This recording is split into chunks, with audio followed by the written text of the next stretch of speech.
अरे ओ काली, जरा जल्दी जल्दी हाथ चला। कब से बर्तन ही मांज रही है, बाकी का काम कब करेगी? इतने धीरे धीरे काम करेगी तो? कर रही हूँ मालकिन। अरे क्या कर रही हूँ? इतने से तो बर्तन है, वो भी धोए नहीं जाते।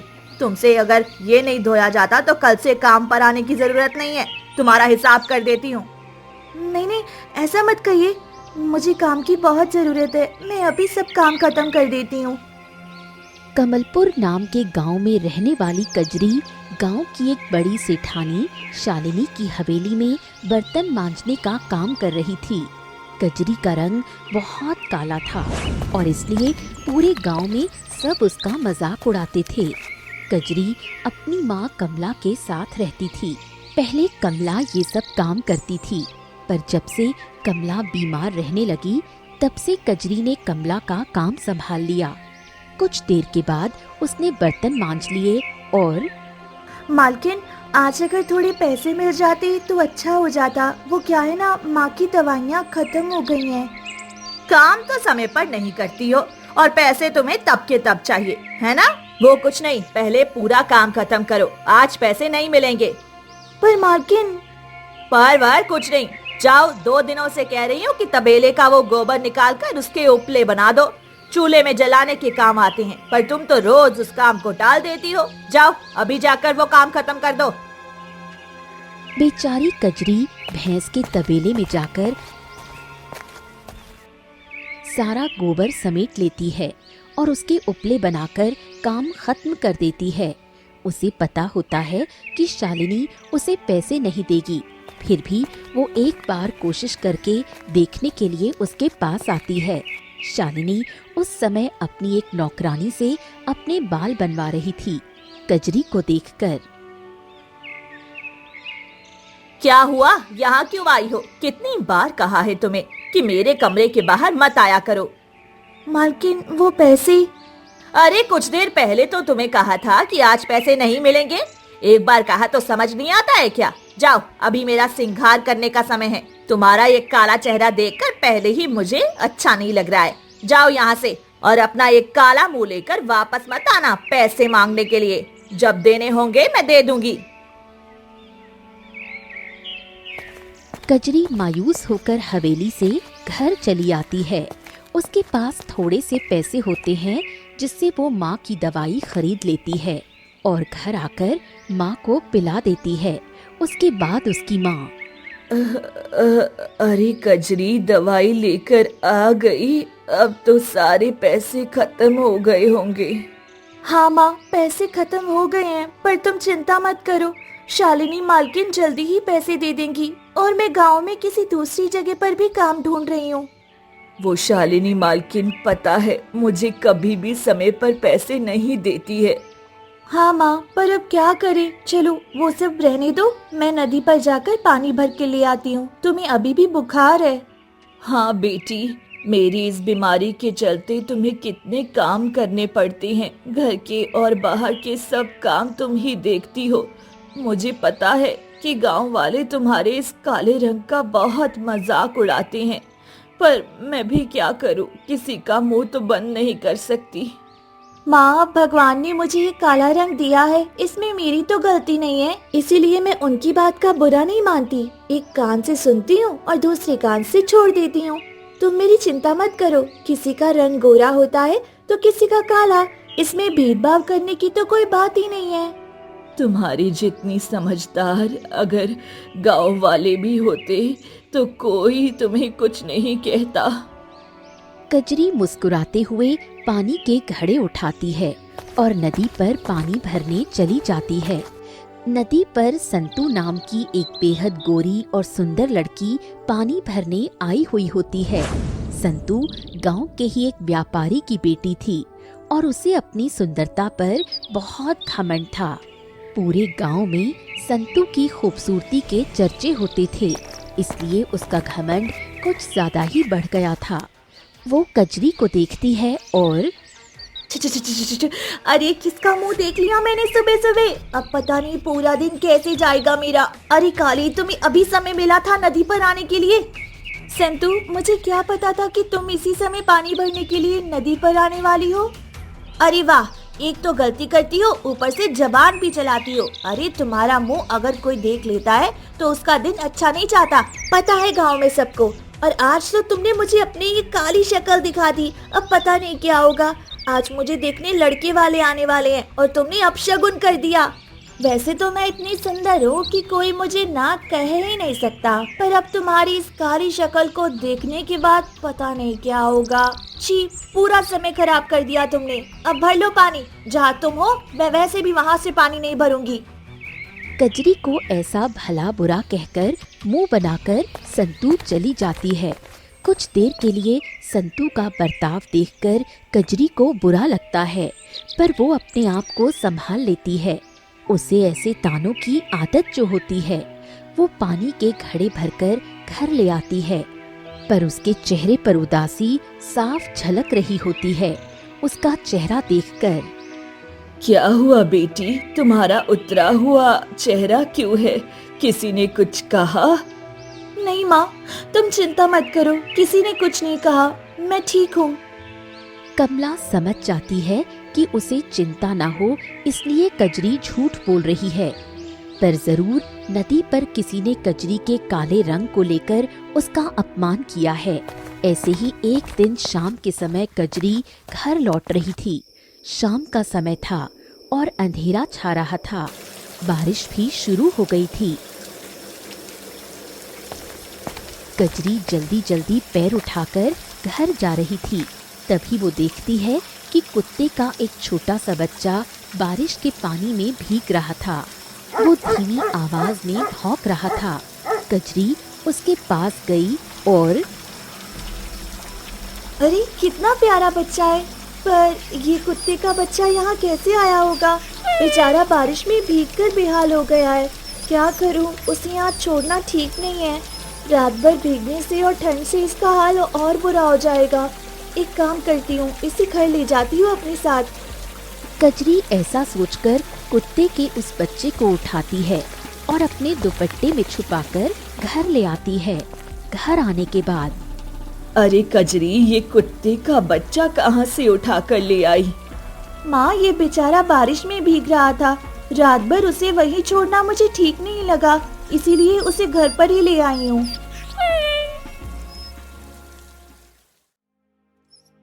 कजरी उस बच्चे को कपड़े से पोंछ लेती है और अपने हिस्से की रोटी और दूध उसे खिला देती है। अब कुत्ते का बच्चा अच्छा महसूस करने लगा और कजरी को प्यार करने लगा। ये क्या किया बेटी, अपने हिस्से की रोटी उसे खिला दी, अब तुम क्या खाओगी? माँ, मैं पानी पीकर सो जाऊंगी, अभी इसे खाना खिलाना ज्यादा जरूरी था। देखो अब कैसा तंदुरुस्त लग रहा है मेरा मोती। मोती? हाँ, मैंने इसका नाम मोती रखा है, अभी हमारे साथ ही रहेगा। उस दिन के बाद से मोती कजरी के साथ ही रहने लगा। कजरी उसे आंगन में बांधकर काम करने चली जाती और उसके वापस आने के बाद मोती उसके साथ खेलता। ऐसे ही दिन बीतने लगे। एक दिन गांव में एक बूढ़ा खिलौने वाला आया। उसकी लंबी सफेद दाढ़ी और गहरी भूरी आंखें थीं। एक टोकरी में बहुत सारे खिलौने लेकर वो गांव में घूमने लगा।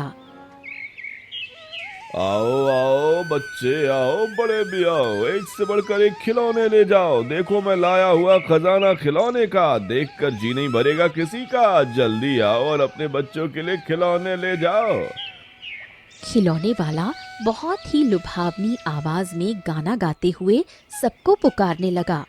उसकी आवाज सुनकर और उसके पास रखे रंग बिरंगे खिलौने देखकर बहुत से बच्चे अपने परिवार वालों के साथ आते और कजरी के आंगन के सामने ही खिलौने वाला बैठकर सबको खिलौने दिखाने लगता।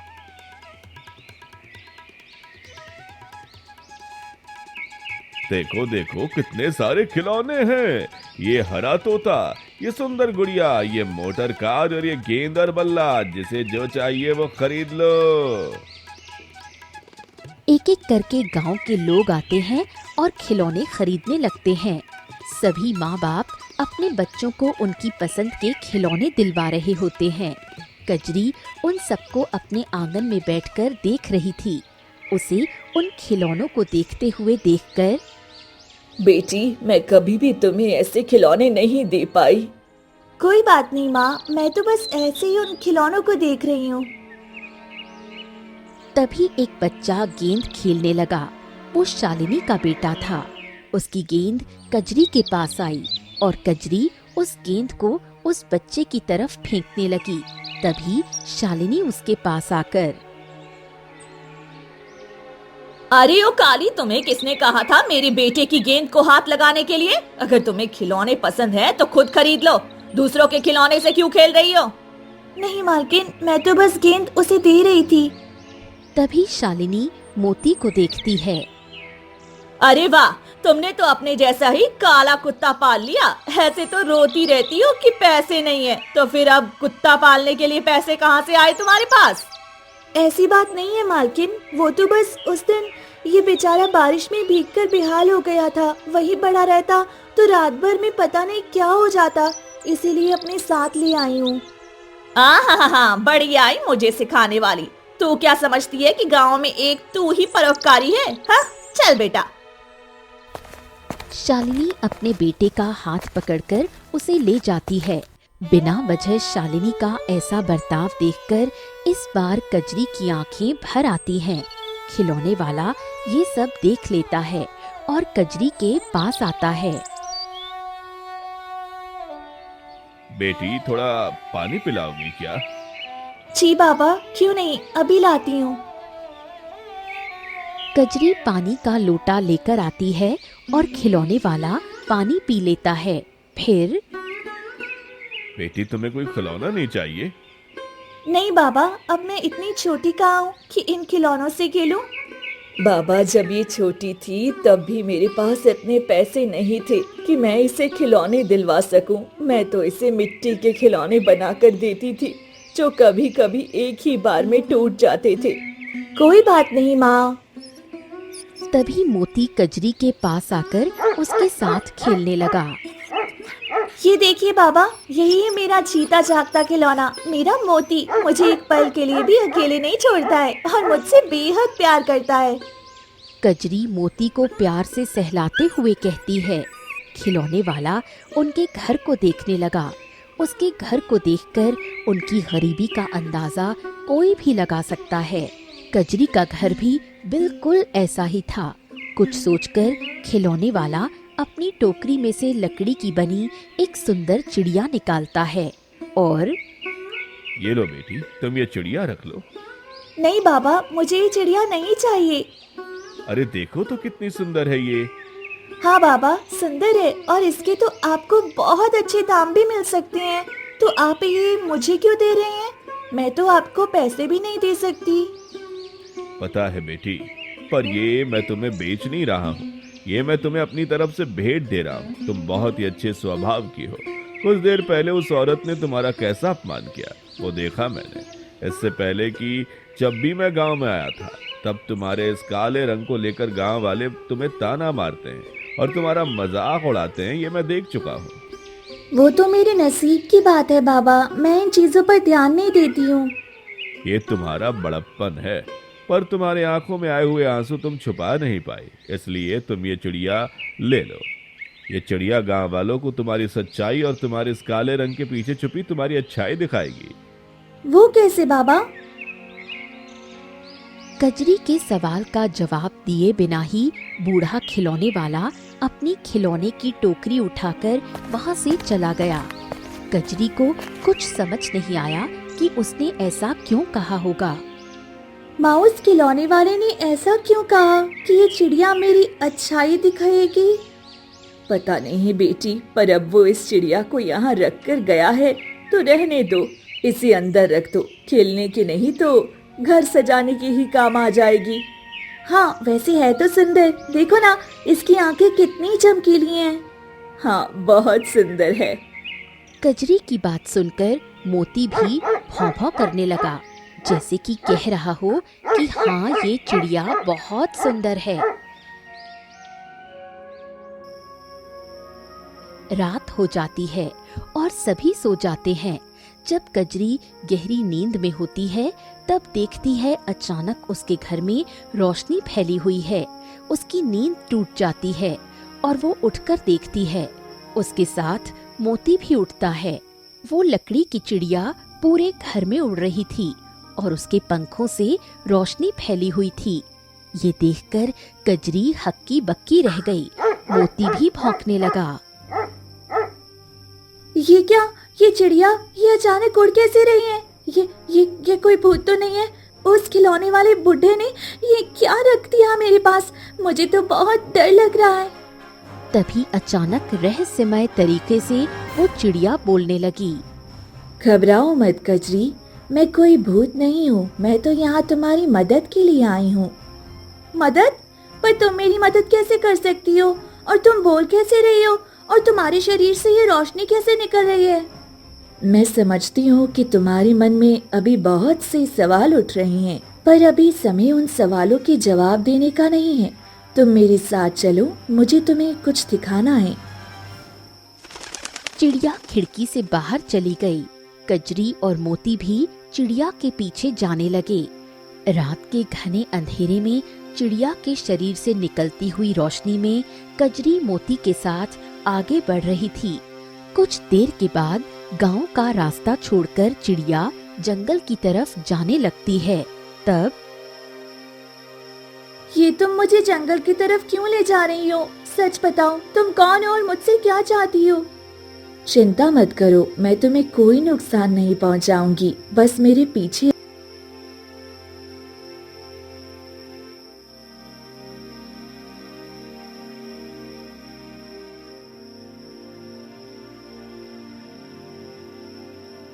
और कुछ देर के बाद दूर जाने के बाद चिड़िया एक पेड़ के नीचे जाकर रुक गई। फिर अब अपने मोती को उसके पंजों से यहाँ मिट्टी हटाने को कहो। क्यों? उससे क्या होगा? जैसा मैं कहती हूँ वैसा करो, सब पता चल जाएगा। कजरी मोती को मिट्टी हटाने को कहती है। मोती अपने पंजों से मिट्टी हटाने लगा। कुछ देर के बाद वहाँ एक बक्सा निकला। उसे देखकर अरे ये क्या? एक बक्सा? मोती भी उस बक्से को देखकर भौंकने लगा, जैसे कि कजरी को कुछ बताने की कोशिश कर रहा हो। हाँ, ये बक्सा ही तुम्हारी बंद किस्मत की चाबी है। जाओ और उस बक्से को बाहर निकालो। चिड़िया की बात सुनकर कजरी उस बक्से को मिट्टी से बाहर निकालती है। कजरी उस बक्से को खोलती है। उसके अंदर एक पोटली होती है। कजरी उस पोटली को उठाती है। इसमें तो ये पोटली है। कहीं इस पोटली में सोने के सिक्के या हीरे तो नहीं? और अगर हैं भी तो ये मुझे नहीं चाहिए। मैं खुद मेहनत करके कमाने पर भरोसा करती हूँ, ऐसे चमत्कार पर नहीं। नहीं, इसमें कोई सिक्के या हीरे नहीं है।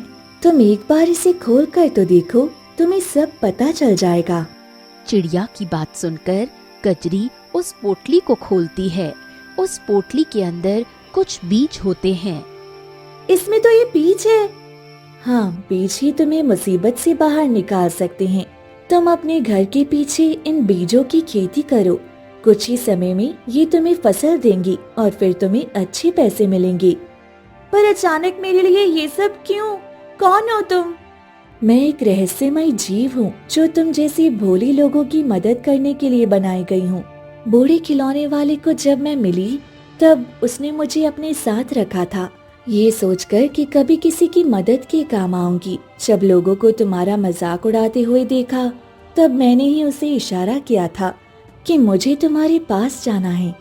तुम्हारा बहुत बहुत धन्यवाद। अब चलो, अगर माँ जाग गई तो उसे मेरी बहुत चिंता होगी।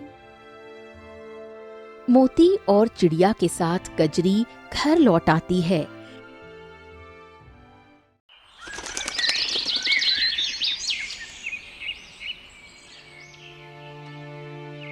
अगले दिन कजरी अपने घर के पीछे वाले आंगन में उन बीजों को बो देती है। 3 महीनों के बाद थोड़ी फसल आती है। उस फसल को देखकर अरे कजरी, ये हमारे घर के पीछे किसका खेत है? और वो भी इतना छोटा सा। माँ, वो हमारा ही खेत है। हमारा खेत? ये कैसे हो सकता है? माँ वो उस दिन। फिर कजरी कमला को चिड़िया और उन बीजों की सारी बात बता देती है। अच्छा तो ये बात है, तो अब तुम क्या करोगी? माँ मैं इस फसल को जाकर बेचूंगी, उसमें हमें थोड़े पैसे मिलेंगे और हमारी गरीबी कम होने में मदद होगी। हाँ बेटी, ये तुमने सही कहा, पर हमारे गांव में तो फसल कोई नहीं खरीदेगा। यहाँ तो सब हरिराम सेठ से ही फसल खरीदते हैं। हाँ माँ जानती हूँ, मैं हमारे गांव में नहीं, पड़ोस में जो गांव है वहाँ जाऊंगी। ठीक है, ध्यान से जाना और मोती को भी अपने साथ ही रखना। सही समय पर कजरी फसल काट देती है और उस फसल को बेचने के लिए पड़ोसी गांव चली जाती है। वहां उसका सारा अनाज बिक जाता है और उसे बहुत अच्छे पैसे मिलते हैं। कजरी बहुत खुश हो जाती है और घर लौटते समय जरूरत की सारी चीजें लेकर आती है।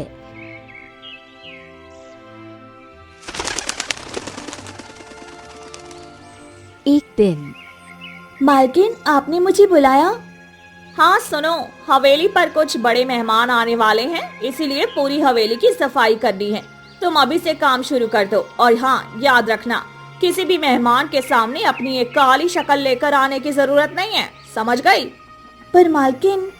बार कुछ नहीं, मुझे कुछ नहीं सुनना है। सब काम तुम अकेली करोगी। शाम को जाते समय तुम्हें पैसे दे दूंगी। अब चलो काम शुरू करो। पर मालकिन मैं अभी काम नहीं कर सकती। क्यों नहीं कर सकती? तुम्हारे हाथों में क्या मेहंदी लगी है? मैं बहुत दिनों से देख रही हूँ, समय पर काम पर आती नहीं हो और जल्दी चली जाती हो। ये सब क्या चल रहा है? ऐसी कोई बात नहीं है मालकिन, मुझे बस कहीं जाना है, इसलिए मैं आज काम नहीं कर सकती। अच्छा जाना है तो कल चली जाओ। नहीं मालकिन, मेरा आज जाना बहुत जरूरी है। आप किसी और को ही काम करने के लिए कह दीजिए, मैं नहीं कर पाऊंगी। अरे वाह, आज की आज पैसे दे रही हूँ फिर भी काम के लिए मना कर रही है। लगता है कहीं और से तुम्हें पैसे मिल रहे हैं। कजरी कुछ कहती नहीं है और हवेली से चली जाती है। उसका ऐसे चले जाना शालिनी को बिल्कुल अच्छा नहीं लगता। उसे बहुत गुस्सा आता है। उधर कजरी अनाज लेकर दूसरे गांव बेचकर आती है। अब उसे इतने पैसे मिलने लगते हैं कि वो घर की मरम्मत और कमला का इलाज करवा लेती है। शालिनी की इन सभी चीजों पर बारीक नजर होती है। उन दिनों अचानक गांव में चोरियां होने लगीं। गांव के कुछ धनिकों के घर से सोने के जेवर और कीमती चीजें चोरी हो गईं। एक रात सेठ हरिराम के घर से अनाज की कुछ बोरियां चोरी हो गईं। अगली सुबह पूरे गांव में ये बात फैल गई। फिर मेरे गोदाम में चोरी करने की किसने हिम्मत की? सेठ हरिराम का अनाज चुरा कर जाने वाले को क्या लगता है कि वो इतनी आसानी से चोरी करके बच जाएगा? अरे हरिराम सेठ, आपके गोदाम में चोरी करने के बारे में तो कोई सोच भी नहीं सकता। सब आपसे ही तो अनाज खरीदते हैं। वही तो मैं सोच रहा हूँ कि फिर गांव में किसके इतने बुरे दिन आए हैं जो मेरे गोदाम में चोरी करे। बुरे दिनों का तो पता नहीं, पर उस काली कजरी के अच्छे दिन आए हैं। देखा नहीं कि कितने कम समय में उसने अपनी माँ का इलाज करवाया, टूटे हुए घर को भी अच्छा कर दिया। आजकल तो वो गांव में काम के लिए भी नहीं जाती है। अब बिना पैसे के ये सब तो नहीं होगा। आपके कहने का क्या मतलब है शालिनी भाभी, कि चोरी उस काली कजरी ने की है? हो भी सकता है। अब उस काली कलूटी ने क्या किया है ये मुझे सब पता तो नहीं है, पर जो कुछ दिख रहा है उससे तो यही लग रहा है। अगर ऐसा है तो आज ही हम उसे सबक सिखाएंगे। रात को पंचायत बुलाकर उसे और उसकी माँ को इस गांव से बाहर कर दूंगा। हरिराम का गुस्सा देखकर शालिनी मन ही मन मुस्कुराने लगी।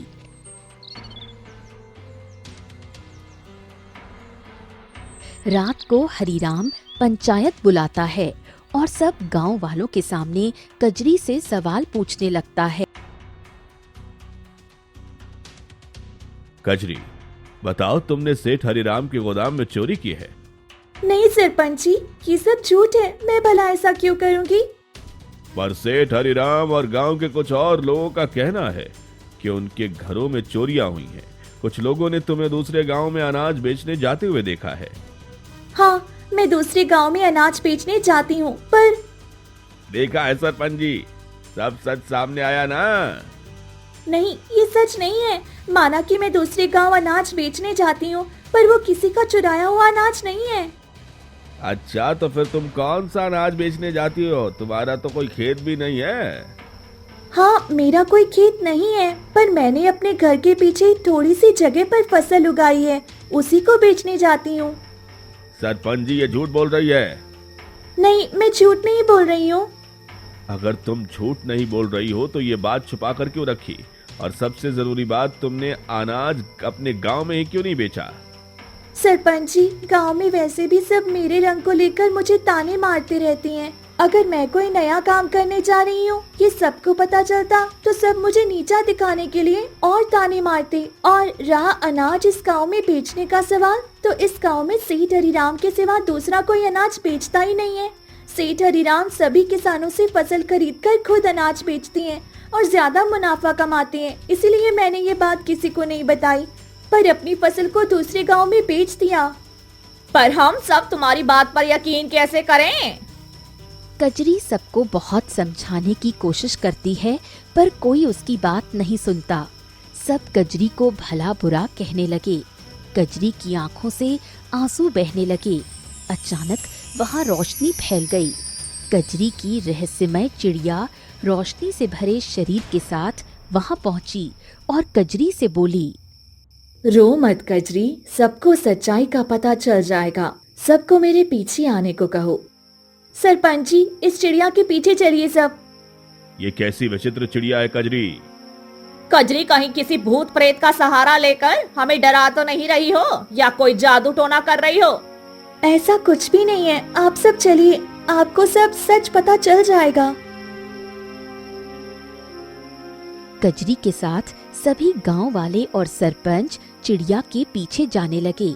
चिड़िया जंगल के पास एक गुफा के बाहर जाकर रुकी। आप सब जिसे ढूंढ रही हैं, वो यहाँ है। सबने अंदर जाकर देखा तो वहाँ एक चोर चोरी का सारा सामान लेकर आराम से सो रहा था। गांव वालों ने उसे पकड़कर सजा दी। कजरी ने कहा, देखा, मैंने कहा था कि मैंने चोरी नहीं की है। मैं गरीब हूँ, काली हूँ, पर कभी चोरी करके मुफ्त की रोटी खाने की नहीं सोच सकती।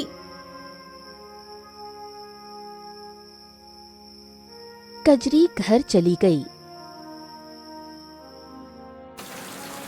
ऐसे ही एक बार गांव में बहुत तेज बारिश हुई। नदी उफान पर बहने लगी और बाढ़ आ गई। पूरे गांव में नदी का पानी भर गया। सब गांव वाले इधर उधर भागने लगे। शालिनी की हवेली और हरिराम के गोदामों में भी पानी भर गया।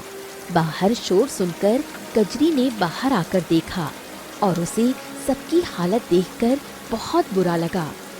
उसके घर में भी पानी भरा हुआ था।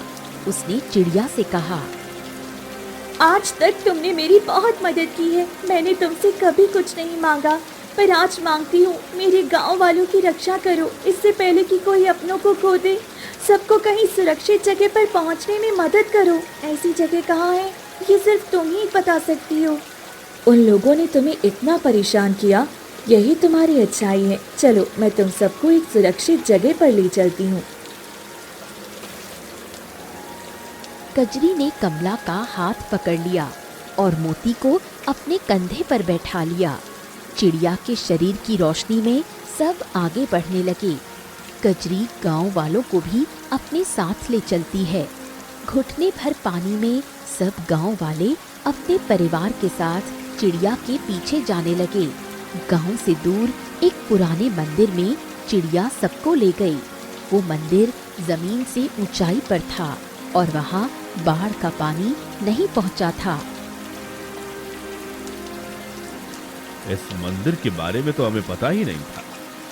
हाँ, ये मंदिर कई सालों से बंद है। इसके बारे में किसी को नहीं पता है। ये बहुत पुराना मंदिर है। कई सालों पहले ऐसे ही बाढ़ आई थी और पहाड़ की सारी मिट्टी आकर इस मंदिर में गिर गई थी। तब से ये मंदिर बंद हो गया है। पर इसकी ऊंचाई बढ़ गई है, इसलिए मैं आपको यहाँ लेकर आई हूँ। अब आप सब सुरक्षित हैं। कजरी, हम सबको माफ कर दो बेटा। हम सब ने, पूरे गांव ने तुम्हें इतना भला बुरा कहा, तुम्हारे रंग को लेकर तुम्हें चिढ़ाया, पर आज तुमने उन सब बातों को भूलकर पूरे गांव को बचाया। हम सब पर ये उपकार किया है। सच में सबने सिर्फ तुम्हारी सूरत देखी, लेकिन उसके पीछे छुपी अच्छाई का किसी ने मोल नहीं लिया। हाँ कजरी, मुझे भी माफ कर दो। सबसे ज्यादा तो मैंने तुम्हें परेशान किया है। नहीं, आप सब माफी मत मांगिए, हम सब सही सलामत हैं, यही बात है।